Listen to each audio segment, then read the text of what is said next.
El sabio no dice nunca todo lo que piensa, pero siempre piensa todo lo que dice. Analizar, fundamentar, reflexionar. Eso hicieron los grandes pensadores. Eso hacemos en la radio. Pensá en Sintonía, el programa de filosofía de Radio Universidad.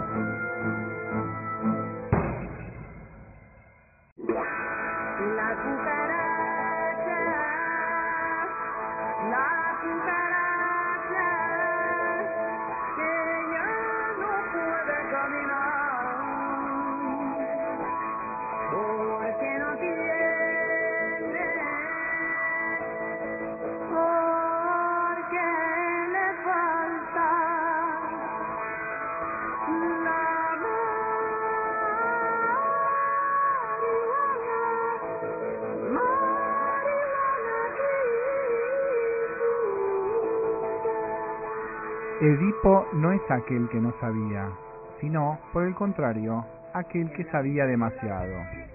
Aquel que unía su saber y su poder de una manera condenable. A Edipo no le asusta la idea de que podría haber matado a su padre o al rey. Teme solamente perder su propio poder. Lo que está en cuestión es la caída del poder de Edipo. La última palabra, dirigida a Edipo antes de que lo lleven, es pronunciada por el nuevo rey, Creonte. Ya no trates de ser el señor, lo cual quiere decir, Edipo debe dejar de dar órdenes. Michel Foucault, Edipo y la verdad, mayo de 1973.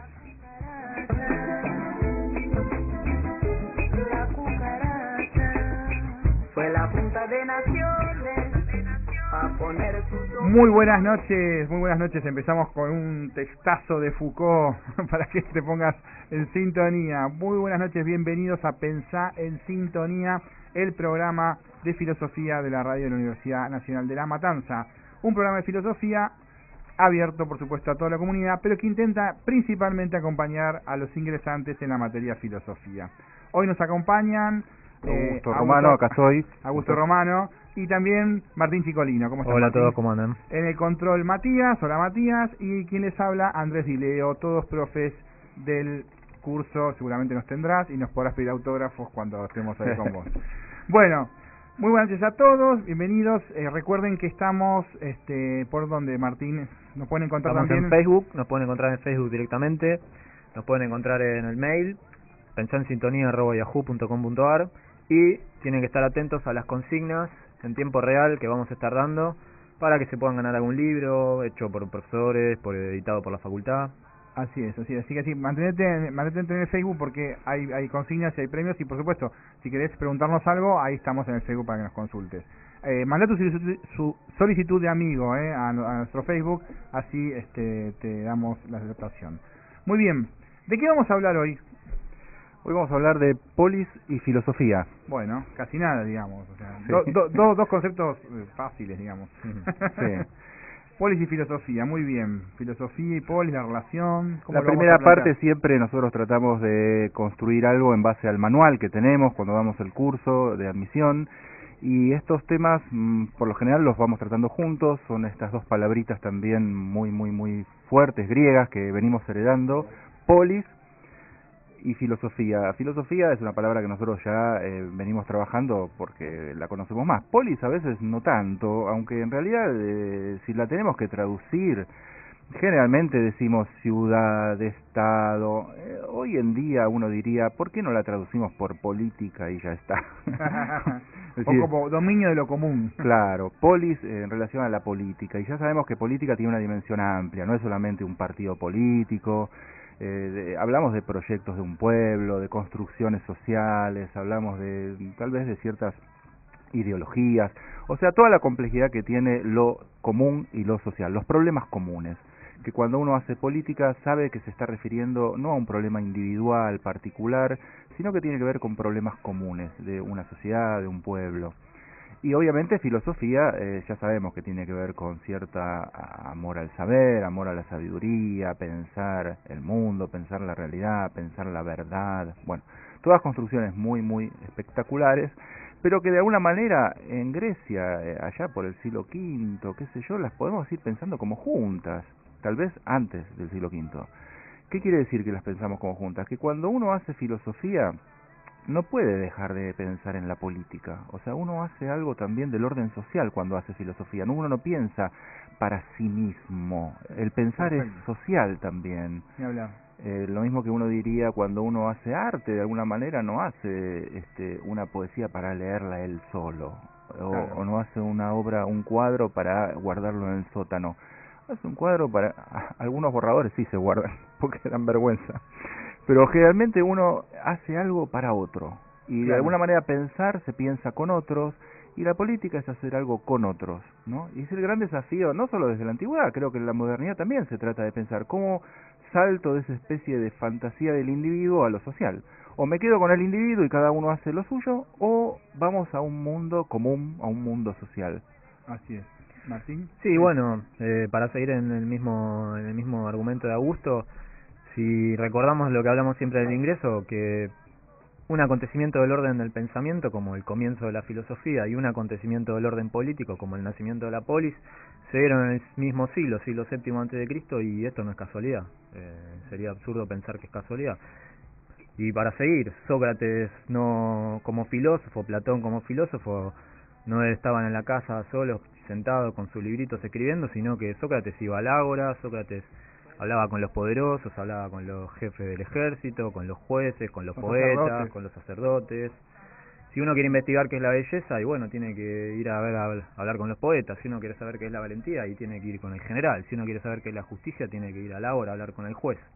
De modo que los griegos se dieron cuenta, y esto me parece que va a ser el eje del programa, que la filosofía es común, que la filosofía es siempre filosofía política, ¿no? Sí, no, a mí me gusta la frase esta, filosofía es política, ¿no? En el sentido de preocupación por lo común, digamos, ¿no? Una preocupación por algo que nos atraviesa a todos es filosofía, o sea, no hay pensamiento de hay pensamiento propio, pero eso no es filosofía, digamos, ¿no? Porque es interesante, porque uno parece que la filosofía es un concepto que, por un lado, es difícil de definirlo, ¿no? Pero está bien, que tiene distintos matices, ¿no? Y que abarca muchas cosas, pero por otro lado, uno, digamos, diciendo, bueno, la filosofía se ocupa de cuestiones comunes de una comunidad, ¿no? Ya ahí cerramos bastante las puertas, ¿no? Decimos, no es cualquier tipo de pensamiento. Ya ahí cerramos bastante las puertas. O sea, son preocupaciones comunes. Por ejemplo, digo, preocuparse si está bien o está mal algo, es una preocupación filosófica. O sea, si vamos o no vamos a la guerra, y por qué está bien o está mal, es una preocupación que tiene que ver con la filosofía.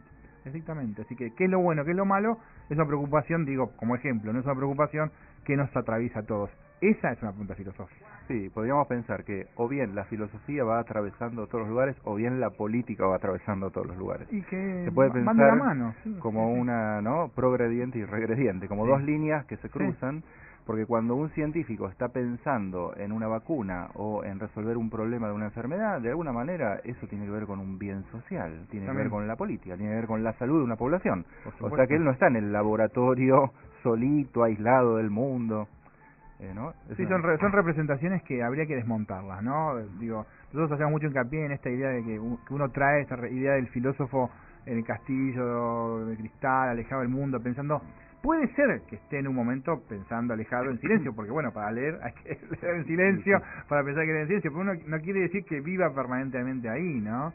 O sea, pensemos que los filósofos han, digamos, en la historia de filosofía han ido a la guerra, generalmente, ¿no? Si hay algo que habla de un compromiso político, es ir a la guerra. Digo, Sócrates fue a la guerra, Sartre fue a la guerra, Descartes fue a la guerra, digo, ¿no? Los poetas griegos también iban a la guerra. Por eso, así que eso se habla, ¿no? Schiller, habíamos hablado, antes habíamos leído en otro programa una cita de Schlegel, de los hermanos Schlegel, que bueno, ya eran patriotas alemanes, ¿no? Así que la filosofía, creo que esto es algo que no se transa, ¿no? Tiene un compromiso con lo común y con lo público. Eso es un rasgo que no se puede eludir de la filosofía. Un pensamiento que no tenga ese rasgo como predominante y ya podemos descartarlo como algo que no es filosófico. Claro, inclusive alguien podría decir, como se escucha vulgarmente, yo soy apolítico. Nadie es apolítico. Aún su pensar en nada también es política, porque quiere decir que a lo mejor ni siquiera está comprometido, y eso ya también es una posición política, no comprometerse.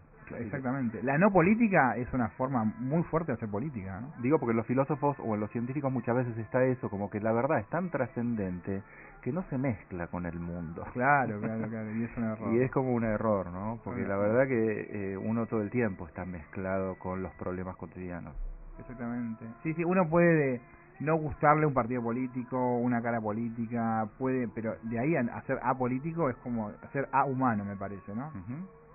No sé, Martín. Sí, la filosofía entonces siempre es un pensamiento de lo local, ¿no? Del contexto local, de las circunstancias locales, aún en una sociedad global como la nuestra. Exactamente. Siempre se trata de un pensamiento social local, económico local, político local.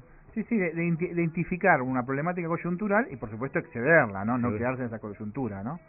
Yo creo que, no sé qué opinan ustedes, pero los grandes libros de filosofía son resultado de grandes coyunturas, digamos, ¿no? O sea, de hecho, cuando hay grandes coyunturas y cuando hay guerras, ahí es cuando la filosofía surge de eso, ¿no? Uno piensa que la filosofía es resultado de paz, de un estado pacífico, pero digo, pensemos en Grecia, cuando Platón está produciendo estos textos, ¿no? Pero está produciendo estos textos, en Grecia es un hervidero, Atenas es un hervidero, no hay paz, la paz ya quedó en olvido. Buen ejemplo paradigmático, Hobbes, digo, Inglaterra, dijo, se están matando, pero asesinaron al rey, o sea, no hay paz de ningún tipo, y Hobbes escribe una obra magnífica de teoría política que es el Leviatán.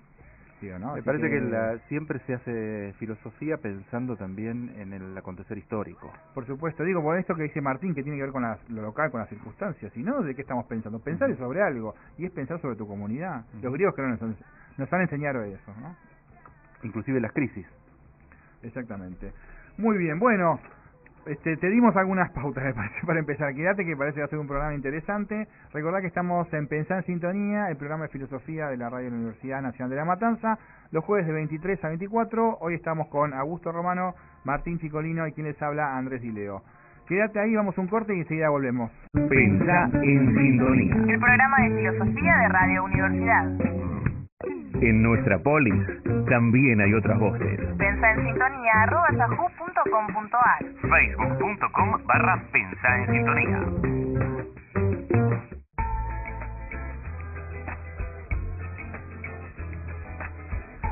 Segundo bloque de Pensar en Sintonía, este bloque que lo llamamos Algunas Razones para Dar. Generalmente invitamos a algunos profesores o amigos, alguien que pueda aportar al programa, o a veces recogemos preguntas de los alumnos. En este caso no vamos a hacer ninguna de las dos cosas, sino que vamos a retomar porque nos parece oportuno hacerlo, el complejo y denso texto que citamos de Foucault al inicio del programa, de Edipo y la verdad, en donde podemos apreciar dos líneas de verdad y qué pasó con Edipo, ¿no? Porque es ese ser mitológico tan interesante de la cultura occidental.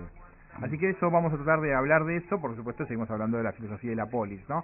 De Edipo, ¿qué pasó ahí, Augusto, con ese texto? Claro, ubiquemos mínimamente, porque nosotros ahí en el manual, en el curso, tenemos una mínima referencia a la historia de Edipo, que más o menos se conoce.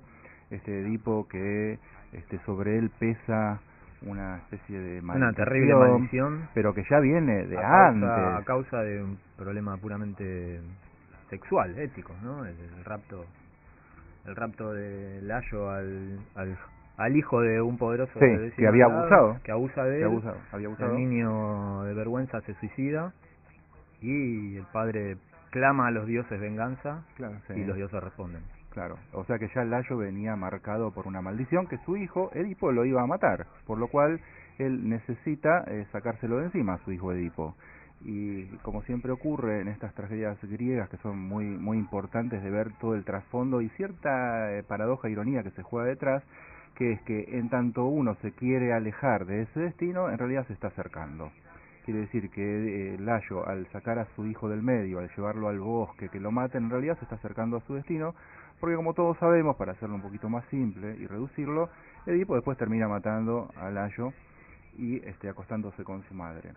En ese texto de Foucault, de las formas jurídicas, la verdad, las formas jurídicas, lo que quiere mostrar Foucault es cómo se construye en realidad la verdad desde el punto de vista jurídico. Y pone a Edipo como un ejemplo. Como sabemos que ahí en Tebas había pestes, y él no sabe qué está pasando en definitiva, por qué los dioses o por qué esos castigos divinos. Todos sabemos que a la larga y Tiresias le está diciendo a Edipo, sos vos, Edipo, el problema, el que cometió el crimen, pero él no lo sabe en un principio, aunque Foucault paradójicamente dice que sabe demasiado, pero en definitiva él quiere saber, la verdad que es un tipo que es un rey que quiere saber dónde viene la cuestión de este mal. ¿y cómo hace para saber? Porque nosotros decimos, cuando hacemos filosofía, cuando hacemos ciencia, cuando pensamos, queremos saber. Y fíjense lo que dice Foucault. ¿Cómo se hace para saber? Se le pregunta al pastor, se le pregunta al tipo que dejó abandonado a Edipo en el bosque, y entonces, contame, se busca un testigo. Claro. Un testigo que hable. Lo que quiere decir Foucault es que la verdad se va construyendo a partir de alguien que habla. En este caso es un testigo que dice, sí, yo lo dejé a Edipo en el bosque, pero no lo maté. Es decir, lo dejé ahí abandonado. Soy yo. Y se construye una verdad. ¿A partir de qué? De que el pastor habló. Claro. El criado, el siervo, el esclavo habló. Por lo tanto, dice Foucault, va hablando de todas las formas jurídicas, cómo se va construyendo. De hecho, los jueces, miremos nuestro mundo moderno, ¿a quién llaman? A testigos. Cuando uno quiere reconstruir qué pasó, un hecho, cómo se construyó, ¿a quién llama? A un testigo. Y ahí está un poco la construcción de nuestra polis antigua. Se va construyendo política, se va construyendo un saber, se va construyendo un poder a partir de los testimonios, a partir de las intervenciones de los hombres. Ahora, ¿qué dice el texto también? Que Edipo va perdiendo ese lugar de rey. O sea que cualquier construcción de poder y de rey se puede perder. Eso es magnífico porque es muy condensado el texto en ambos sentidos, ¿no? Claro, exactamente. Martín, no sé si querías comentar algo. Sí, y esto se relaciona perfectamente también con lo que estábamos hablando en el bloque principal, que es el nacimiento de la polis. Todo gira alrededor de lo que se dice, alrededor de la palabra, ¿no? La construcción del poder de la polis, la construcción de la democracia directa, que era la democracia griega a partir de la polis. ¿Quién es el que tiene el poder? El más fuerte, el que tiene el ejército más grande, el que tiene más dinero, el que tiene más amigos poderosos, el que es amigo de otro más poderoso, o bien el que tiene más poder es el que mejor sabe dominar el habla, la palabra. Es decir, ¿cómo se construye poder? Esta es la pregunta que nos estamos haciendo en este momento. Sí, por supuesto. Se construye el poder a través de la palabra. La palabra es fundamental para la polis, ¿no? O sea, puede funcionar. Una polis funciona si la palabra juega un rol fundamental. Circula, diálogo, diríamos. Si la política se construye a través de la palabra, ¿no? Porque, digamos, uno puede construir política a través, efectivamente, de la violencia, digo, como la Grecia arcaica. Ahí también hay política, pero ¿quién dirige? ¿Quién tiene el poder? El que tiene el poderoso. Acá parecería que el poder está en función de la palabra, ¿no? Quien maneja la palabra, quien maneja el discurso, tiene cierto poder. Ahora, lo interesante que tiene el texto, que también en parte en el curso, en el manual, hace alguna referencia a Paul Ricoeur, donde se dice que Edipo va tomando conciencia que en definitiva él es el responsable, el rey es el responsable de lo que está ocurriendo en toda la población, a raíz de lo que hizo, que obviamente el psicoanálisis lo toma al complejo de Edipo porque justamente Edipo no sabía, para hablar del inconsciente, claro, no sabía que estaba matando a su padre, acostándose con su madre, y todo eso lo hacía sin saber, como un emblema del inconsciente. Pero lo importante es que cuando él va tomando conciencia de que es él, obviamente su poder se debilita. Fíjate lo que le dice Creonte.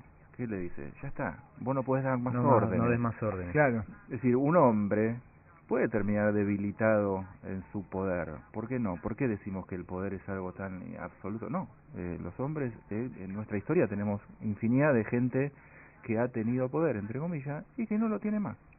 Así es. Como si el poder fuera algo más bien que nosotros tenemos que construir, hacerlo circular, y no tanto como un atributo personal, ¿no? Como una cualidad, ¿no? No, exactamente. El poder no es una cualidad, sino que también es una construcción. Y tiene que ver cómo se construye el poder, también tiene que ver con la era en que estemos construyendo ese poder, ¿no? En la polis que se construye de una manera, el mundo arcaico de otra forma. Y también hasta dónde está dispuesto a avanzar, esta sería otra pregunta interesante que se da para mí todo el tiempo en Edipo Rey y también en Antígona cuando se invierten los roles y ahora es Creonte el que manda, el tirano. ¿Hasta dónde está dispuesto a avanzar quien manda, Edipo, el poderoso, en la búsqueda de la verdad? ¿No? Porque cuando viene Tiresias y le dice, no, mirá, sos vos. Edipo lo acusa de traición, de alta traición, están todos complotados contra mí. Cuando viene el otro de la polis vecina, también, ¿no?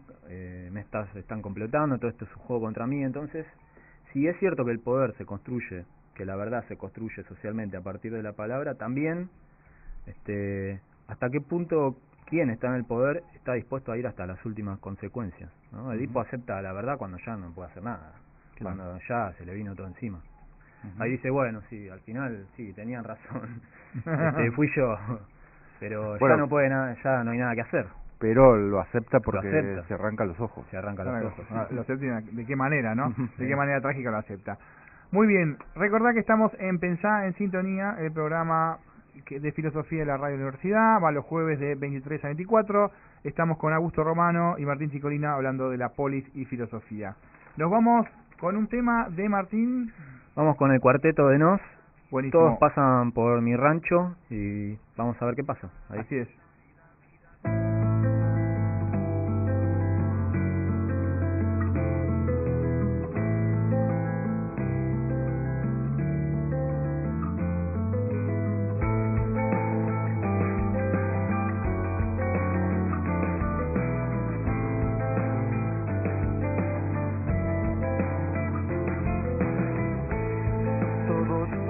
Por mi rancho, pero nadie se detiene.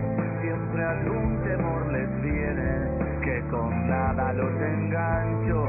Y a lo largo y a lo ancho de esta historia singular, nunca me pude explicar qué misterio se despierta. Todos llegan a mi puerta, pero nadie quiere entrar. Y eso que lo tengo limpio, bien cuidado y ordenado, le he cambiado el decorado y el aroma del incienso, pero estoy como al comienzo, que a nadie puedo atraer, ya no sé qué puedo hacer.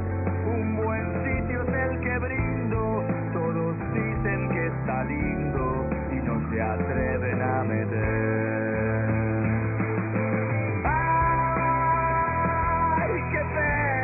Ver la indiferencia ajena, ignorando mi tesoro. ¡Ay, qué pena! Nadie entiende esta condena de estar solo.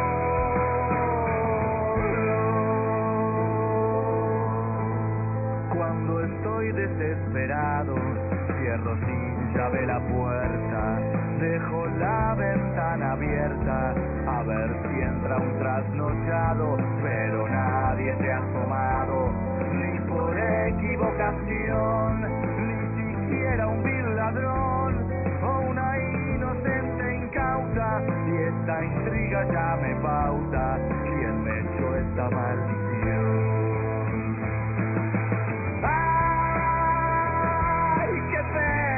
Ver la indiferencia ajena, ignorando mi tesoro. ¡Ay, qué pena! Nadie entiende esta condena de estar solo.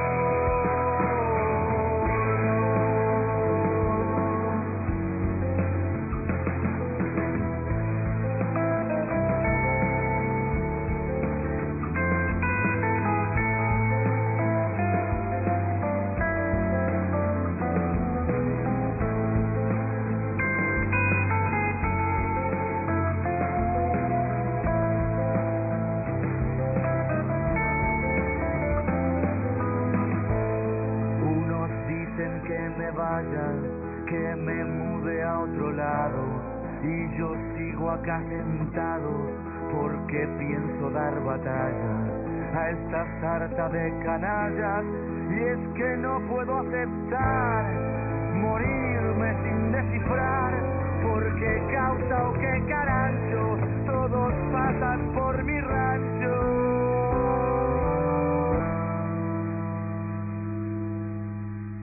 Pero nadie quiere entrar. ¡Ay, qué pena! Ver la indiferencia ajena, ignorando mi tesoro. ¡Ay, qué pena! Nadie entiende esta condena de estar solo.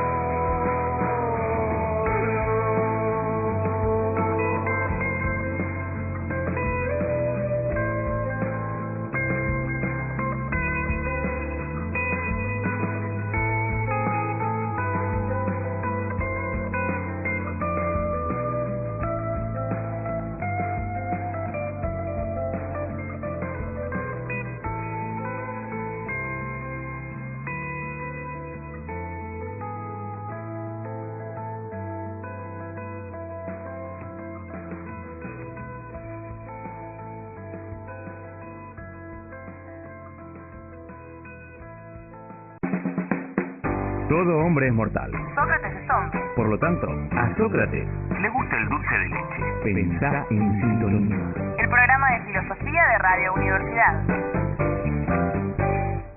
Siempre hay razones para pensar a la poli.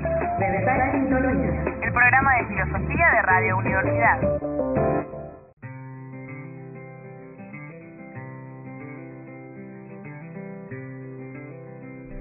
Continuamos la noche y te agradecemos que sigas allí, escuchándonos. Estamos en Pensar en Sintonía. Vamos a comenzar nuestro tercer bloque, llamado Al filo de las ideas. Recordad que acá lo que hacemos es mostrar las presencias de la filosofía fuera del concepto, ¿no? Dónde podemos encontrar filosofía o qué hechos de la realidad, más allá también del arte, que nos hacen filosofar, ¿no? Y en este caso nos parecía oportuno, ya que hablamos de polis y filosofía, o polis o comunidad y filosofía, hablar, y de que hablamos del deseo también y del poder, hablar del consumo, ¿no? El consumo como una actividad que parece ser, digamos, la paradigmática de este siglo, la paradigmática de esta sociedad. El consumo, tenés que consumir, ¿no? Y nos preguntábamos, y queríamos reflexionar con vos, si siempre fue así esto de que el consumo era, digamos, una actividad necesaria e imprescindible, porque hoy podríamos decir consumo, luego existo, ¿no? Alterando la frase de nuestro amigo Descartes, que dice pienso, luego existo. Parece que tenés que consumir permanentemente. Y esto es lo que queríamos reflexionar con vos. ¿En qué nos ayudaba estas ideas de la polis y la filosofía a pensar el consumo actual? Yo le daría una pequeña vuelta de entrada, ya así como para mostrar que cierta complejidad. Te diría al revés, te diría, me consumo, luego no existo. Claro. O sea que el consumo en realidad es tramposo. Todos sabemos que detrás está el mundo de la compra y venta como muy fuerte. Es decir, digamos que a partir... La Revolución Francesa es una gran revolución, pero es una revolución del comercio también. Es decir, todo se empieza a comprar y a vender. Y sin el apoyo de la burguesía no podría haber sido posible la Revolución Francesa. Por lo tanto, yo puedo llegar a vender un vasito de plástico, puedo llegar a vender un curso, puedo llegar a vender el corte de pelo y puedo llegar a vender una casa. O sea que cualquier cosa que uno tiene a mano, que uno mira un objeto, fue comprado y vendido. Claro. Con lo cual, uno dice detrás hay un poder económico. Obviamente que traemos el tema del poder. Hay alguien que tiene un dinero o hay alguien que ejerce un poder detrás de todo eso. Ahora, el problema es que si nosotros venimos trabajando la cuestión de la política en relación al hombre como constructor de poder, qué sé yo, sabemos que ese consumo de objetos, en definitiva, puede ir contra el mismo deseo, que no es lo mismo el desear un objeto que el deseo en sí. El deseo en sí nunca podría acabarse, porque claro, si el deseo lo agota un objeto, evidentemente terminaríamos sin deseo. Claro. Cuando aparece el misterio del amor, que alguien se enamora de alguien, no puede ser que alguien lo consuma, porque entonces está desvirtuando el deseo y el amor. Es decir, alguien se enamora de una niña, de un niño, de un chico, una chica, qué sé yo, y tiene 14 años, 16 años, 20 años, y es el amor adolescente, y lo consume, que es un poco lo de Romeo y Julieta, claro, las tragedias, ¿no? Claro. Toda la tragedia moderna, Romeo y Julieta, es eso, el consumo del amor. Y se acabó el amor, se acabó el deseo. Me parece que ahí hay como un punto a pensar, si el consumo moderno en realidad no está en orden a consumir al sujeto, a consumir el deseo, y en definitiva... anularte como sujeto, ¿no? Anularte como sujeto y a eliminar la política.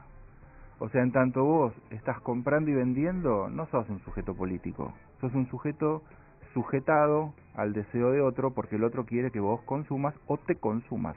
Las adicciones serían el ejemplo más paradigmático o más extremo. Claro. Donde es más obvio, digamos, ¿no? Donde es más obvio, una persona consume un objeto a punto tal que lo destruye como sujeto. Y él cree que esa satisfacción supuestamente lo va a satisfacer y lo va a llevar a un no sé qué éxtasis y lo termina matando. Es decir, y parte de ese emblema o de ese paradigma es lo que vivimos bastante a diario. Claro. Podemos hablar de problemas escópicos con las computadoras y las televisiones o los celulares, podemos hablar de adicciones con las drogas, con el alimento, digamos, todo tipo de consumo que hace que una persona en definitiva empiece a sospechar que eso se le viene en contra. va en contra de su deseo y en realidad favorece el deseo de otro. Deseo del otro. Que a su vez uno podría reforzar la apuesta, ¿no? Y decir, ¿y el deseo del otro será también el deseo del otro, no? Esto como que el capitalista hace lo que desea o también no hace lo que desea el mercado, ¿no? También. Ah, sí, bueno, es una trama. ¿No? Es una trama, ¿no? Desde Adam Smith pues es una trama. No, claro, porque es interesante porque decís, bueno, yo cuando compro la notebook, ¿no? Y digo, bueno, es mi deseo, en realidad uno podría decir, bueno, no, en realidad es el deseo de Sony que te hizo comprar la notebook que no necesitabas. Pero, ¿quién es Sony? ¿Viste? La marca Sony. ¿Hay un tipo que realmente desea eso o es un tipo que tiene que fabricar eso? Porque si no, no puede competir con Toshiba. ¿Viste? Entonces es como que estamos... Porque uno parecería... Digo, perdón, ¿no? Augusto, que me engancho con esto, ¿no? Porque parecería que hay como... Esto que hablamos de representación, ¿no? Hay una representación como que hay alguien que se beneficie de todo esto y que estaría, digamos, por fuera de todo este sistema perverso. Yo no sé si hay alguien que está fuera de todo este sistema perverso, ¿viste? Habrá alguien que hoy tiene más dinero que otro, pero yo no sé si esas personas están fuera de este sistema o viven un cierto bienestar aristotélico, como, ¿no? Digamos, alguna autosuficiencia, saludable, felices. No sé si es así. Me parece que estamos todos dentro de este sistema perverso y es difícil encontrar la vuelta para salir, ¿no? Sí, en relación volviendo al principio, al poder, ¿no? Creo que el consumo o el consumismo, una sociedad consumista, como lo queramos llamar, o una era de consumo, tiene como hay un enmascaramiento, ¿no? Un poco lo que decía vos hace un rato. Uno tiene la fantasía, construye su propia fantasía, de que cuando consume libremente lo que quiere, claro, yo consumo lo que quiero, compro lo que quiero, y entonces mi deseo es totalmente libre. Exactamente. Sin embargo, parecería que se da exactamente lo contrario. Que el deseo ahí está restringido, está acotado, no liberado, sino... Y entonces dirigido, sobredirigido, sobredeterminado, ¿no? Sí. Y entonces, bueno, volvemos a hacernos la pregunta que se hacía Foucault al principio: ¿dónde está la verdad en relación a dónde ponemos el deseo? ¿Cómo construimos una verdad que nos... Probablemente no haya que, por eso, confundir deseo y anhelo. Claro. Que en el psicoanálisis bastante se trata de distinguir, o sea, o la demanda. Vos me podés demandar algo a mí y eso no quiere decir que agote mi deseo. Sí. Pero ¿qué pasa? Como uno sabe que el deseo, en definitiva, tiene que ver con algo que no puede terminar, porque uno no deja de ser un ser deseante, uno podría decir, a grandes rasgos, uno siempre desea. Que desea amor, desea vida eterna, desea lo que sea, pero que a lo mejor dice, bueno, este plato de comida no me va a acabar mi deseo.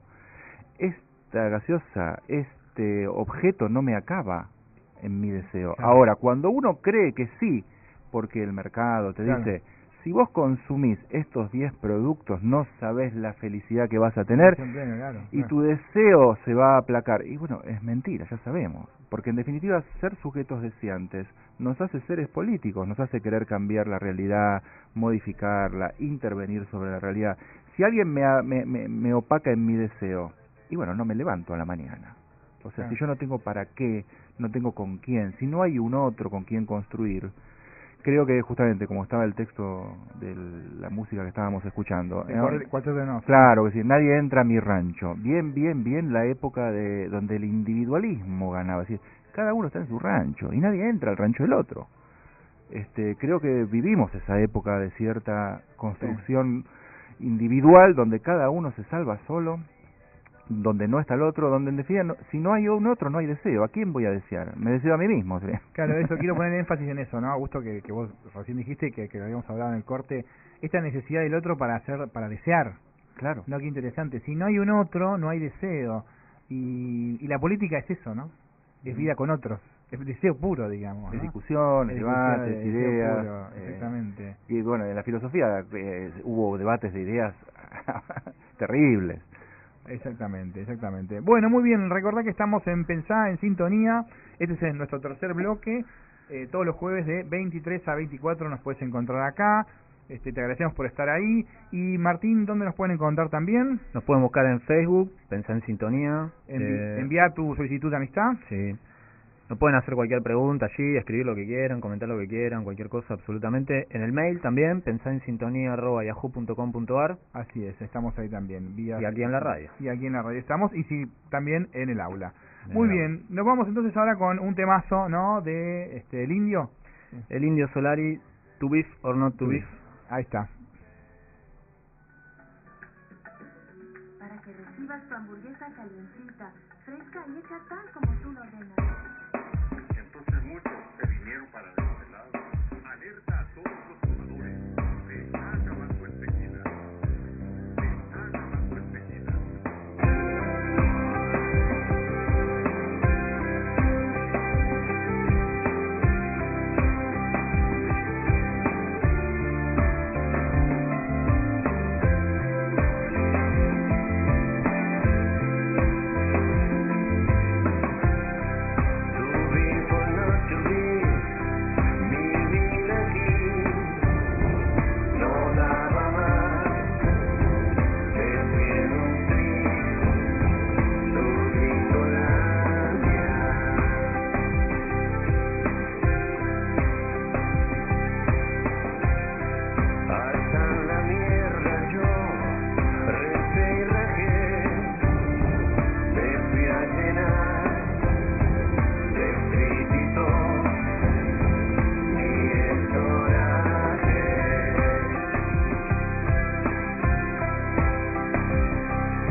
Pensá en Sintonía. El programa de filosofía de Radio Universidad. Analizar, fundamentar, reflexionar. Eso hicieron los grandes pensadores. Eso hacemos en la radio. Pensá en Sintonía. el programa de filosofía de Radio Universidad.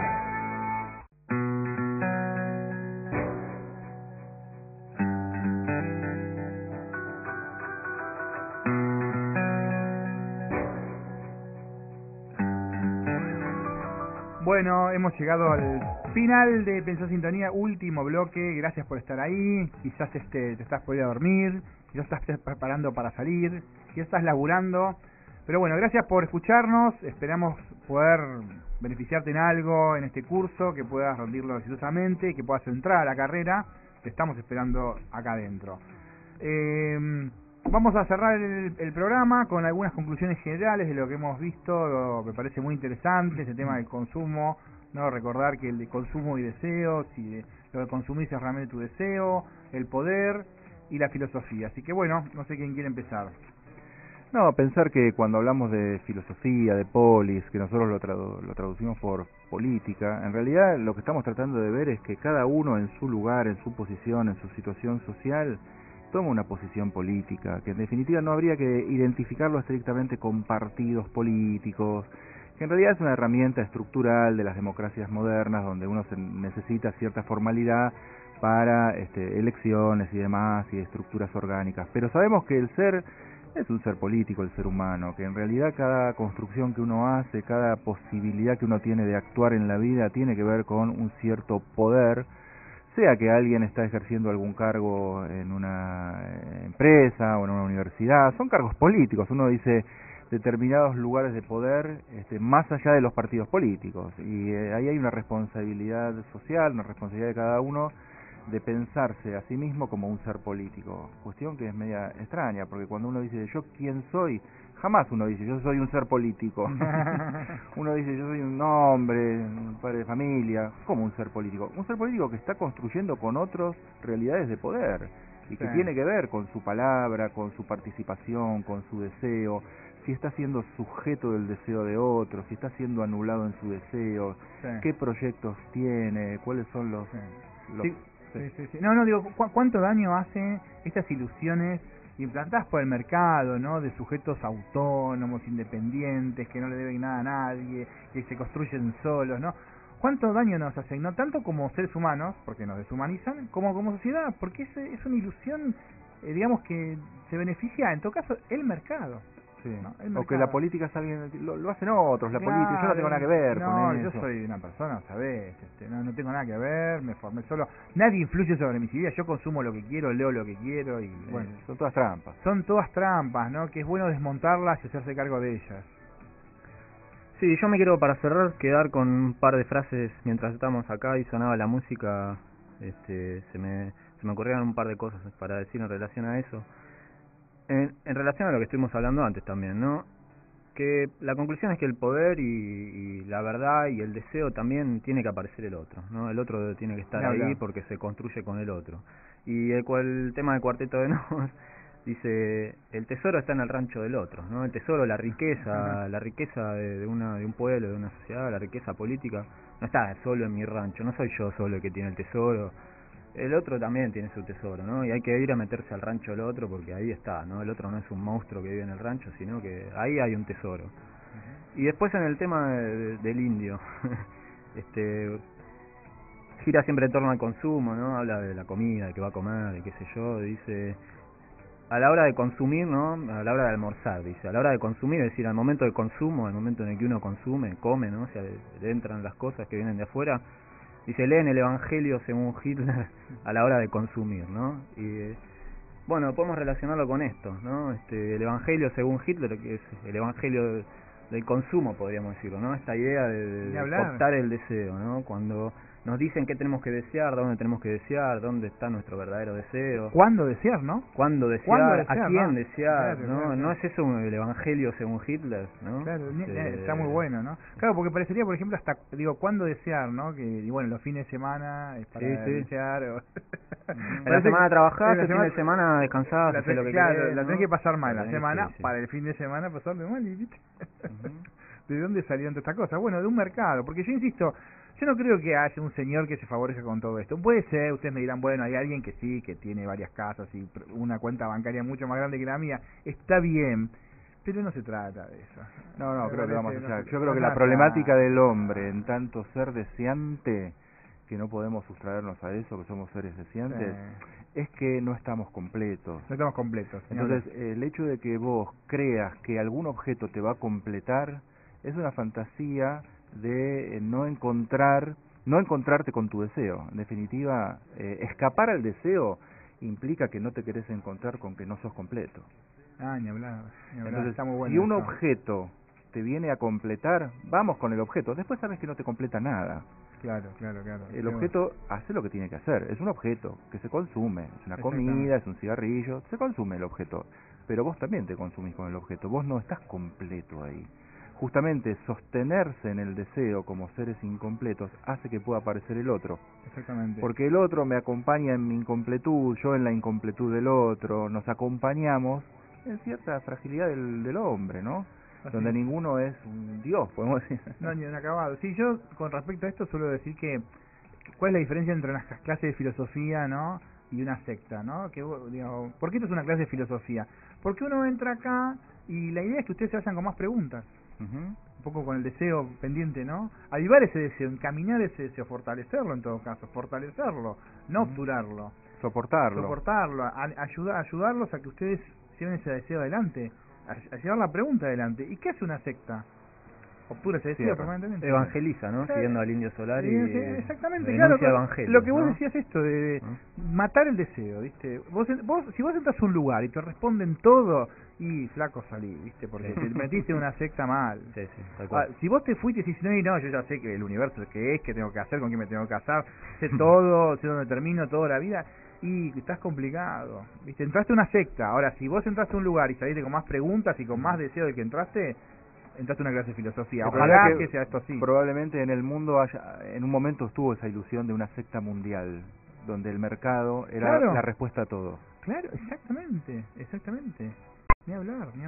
Porque estamos llenos de gente que quiere responderlo todo, que tiene respuestas para todo, que se muestra imperturbable, ¿no? Y hace mucho daño, daño al humano, ¿viste? En sí mismo. La consumación por el consumo, ¿no?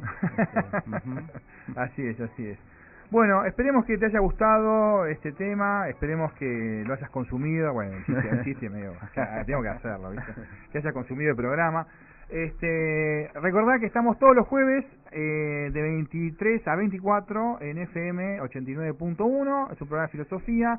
También recordá que te lo podés bajar por la página de GoEar, GoEar, www.goear.com, ahí vas a tener los programas para bajártelos. Mandanos tu solicitud al Facebook y cualquier duda que tengas las puedes comunicarnos por ahí o si no por el correo electrónico pensaensintonía@yahoo.com.ar. Nos vamos entonces.